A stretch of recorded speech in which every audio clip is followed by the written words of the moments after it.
Cuando las personas escuchan sobre Sodoma y Gomorra, a menudo piensan que conocen la historia. Recuerdan que Dios destruyó estas ciudades con fuego del cielo. Pero la pregunta más profunda es esta: ¿qué tipo de pecado se vuelve tan grave que toda una civilización colapsa bajo él? La historia aparece en el libro del Génesis, donde Dios le dice a Abraham que el clamor contra Sodoma es muy grande y su pecado es extremadamente grave. ¿Pero cuáles eran exactamente esos pecados? Muchas personas asumen que solo fue un tipo de pecado, pero la Biblia en realidad describe toda una cultura que se había corrompido. Y la advertencia de esta historia no es solo para las ciudades antiguas. Es una advertencia para cada generación.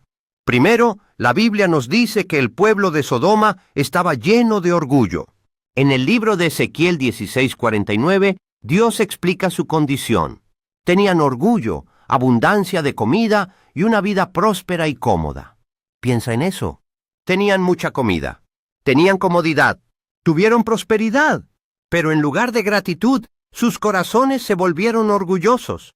El orgullo es peligroso porque convence lentamente a las personas de que ya no necesitan a Dios.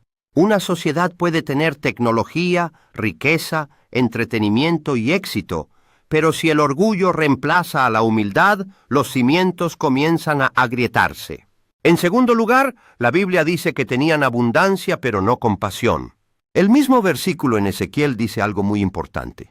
No ayudaron a los pobres y necesitados. Imagina una ciudad con riqueza por todas partes, pero nadie se preocupa por el sufrimiento que los rodea. La comodidad había vuelto sus corazones fríos. La prosperidad no es mala en sí misma. Pero cuando la prosperidad elimina la compasión, las personas comienzan a adorar el confort en lugar de amar a los demás. En tercer lugar, las ciudades se llenaron de violencia y corrupción moral. Uno de los pecados más conocidos fue la severa corrupción sexual.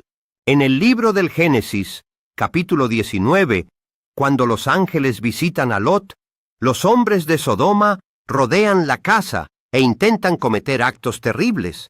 Este momento revela cuán lejos había caído la sociedad. Lo que una vez pudo haber sorprendido a las personas se había normalizado. Y así es como suele extenderse la corrupción. No sucede de la noche a la mañana. Sucede cuando pequeños compromisos lentamente reconfiguran una cultura hasta que lo incorrecto comienza a sentirse normal. Cuarto, había pereza espiritual y una comodidad descuidada. La Biblia describe a Sodoma como viviendo en una cómoda prosperidad.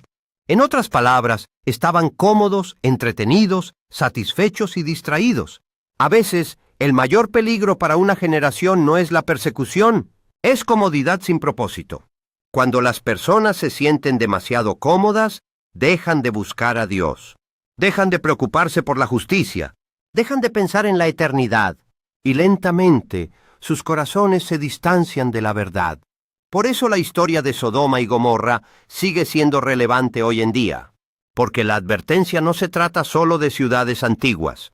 Se trata de lo que sucede cuando una cultura se llena de orgullo, confort sin compasión, corrupción moral, indiferencia espiritual.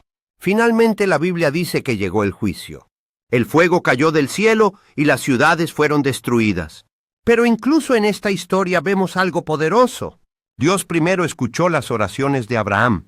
Abraham intercedió por las ciudades. Él le preguntó a Dios si las ciudades podrían ser perdonadas si se encontraran personas justas allí.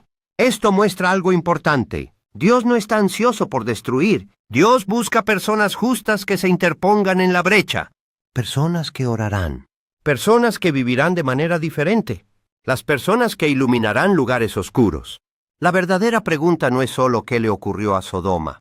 La verdadera pregunta es, ¿qué tipo de personas elegiremos ser en nuestra generación? ¿Nos convertiremos en personas moldeadas por el orgullo, la comodidad y la distracción? ¿O nos convertiremos en personas que persiguen la humildad, la compasión y la rectitud? La historia muestra que las civilizaciones no colapsan solo por culpa de los enemigos. A veces colapsan porque sus corazones se alejan de la verdad. Pero la buena noticia es que una persona fiel aún puede hacer la diferencia. Una voz puede hablar la verdad. Una vida puede brillar luz. y una generación puede elegir regresar a Dios. Aquí hay una pregunta para que pienses hoy. Si Dios mirara nuestra sociedad como miró a Sodoma, ¿qué vería en nosotros? ¿Vería Él orgullo o humildad, confort o compasión, distracción o personas realmente buscándolo a Él? Tu vida podría ser la diferencia entre la oscuridad y la luz para alguien a tu alrededor. Si este mensaje te hizo reflexionar, tómate un momento hoy para examinar tu corazón y pedir a Dios que te ayude a vivir con humildad, compasión y valentía en tu generación. Y no olvides dar me gusta, compartir y suscribirte a Sidekids y Niños con Visión para que más personas puedan escuchar mensajes que inspiran fe y verdad.